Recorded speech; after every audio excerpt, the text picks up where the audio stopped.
নতুন কারিকুলামের ভিত্তিতে সারা দেশে একযোগে অনুষ্ঠিত হচ্ছে মাধ্যমিক স্তরের ষান্মাসিক মূল্যায়ন পরীক্ষা।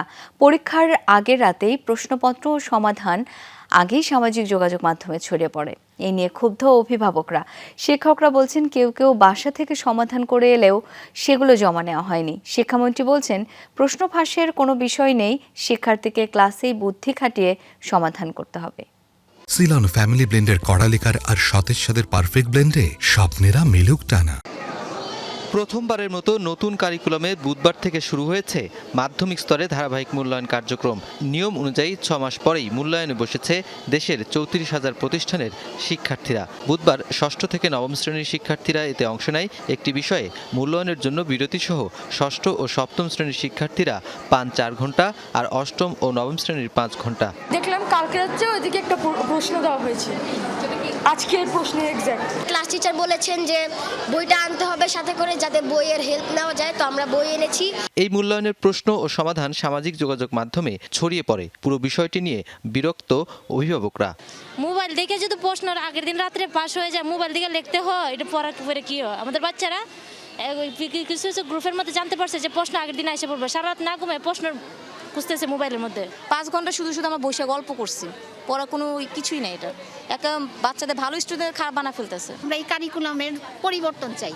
এই কারিকুলামের কোনো দিক থেকে কোনো যোগ্যতা নাই। শিক্ষকরাও বলছেন অনেক শিক্ষার্থী ইউটিউব দেখে বাসা থেকে লিখে নিয়ে এসেছিল। বাসায় বসে সমস্ত নির্দেশনা সুন্দরভাবে শুনেছে, লিখে নিয়েছে এবং সেটা সে এখানে নিয়ে আসছে, এটা দিয়ে সে চলে যাবে। এখন এটা তো সম্ভব না। কি প্রশ্ন ফাঁস হয়ে গেল বা সেই উত্তর কি পেল স্টুডেন্ট, সেটা যেন তারা অভিভাবকরা যেন এটা থেকে অন্তত বিরত থাকেন এবং শিক্ষার্থীকে যেন এটা ওনাদের বিরত রাখেন। এই ধারাবাহিক মূল্যায়নের আদলেই 2026 সালে এসএসসি পরীক্ষায় অংশ নেবে শিক্ষার্থীরা। শিক্ষামন্ত্রী বুধবার বলেছেন যে মূল্যায়ন প্রক্রিয়া তাতে আগের মতো প্রশ্নের উত্তর ভিত্তিক লেখার সুযোগ নেই, তাই প্রশ্ন ফাঁস বলেও কিছু নেই।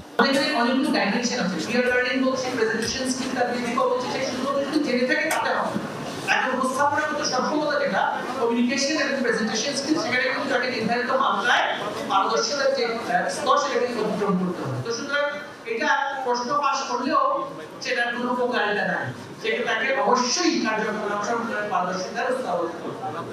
নতুন কারিকুলামে মূল্যায়ন পদ্ধতি ও প্রশ্নপত্র ছড়িয়ে পড়ার ঘটনায় অসন্তোষ জানিয়েছেন শিক্ষা গবেষক। কারিকুলাম করে ছেড়ে দিলাম অনেক আগে, এখন আমরা মূল্যায়ন আমরা অ্যাসেস করতেছি এখন এসা। এই বড় লুফলসটা, বড় প্রবলেমটা হয়ে গেছে এখানে। এই কারিকুলামটা কি ওয়েল অ্যাকসেপ্টেড, সবাই কি ওরিয়েন্টেড, সবাই কি অ্যাওয়ার? তো এই জায়গাগুলোতে কিন্তু গলত রয়ে গেছে, যার প্রভাব কিন্তু মূল্যায়ন ব্যবস্থাতেও এসেছে। মূল্যায়নের আগের দিন প্রধান শিক্ষকের কাছে অনলাইনে প্রশ্নপত্র পাঠানো হয়। কাজটি করে এনসিটিবি। পরীক্ষার 3 ঘন্টা আগে ডাউনলোড করে প্রিন্ট করার নির্দেশনা ছিল। তবে অনেকেই বুঝে বা না বুঝে সমাধান সহ সামাজিক যোগাযোগ মাধ্যমে আপলোড করেন। আগামী বছর থেকে এই মূল্যায়ন পরীক্ষা পরিচালনা করবে শিক্ষা বোর্ডগুলো। নুনবী সরকার, যমুনা নিউজ, ঢাকা।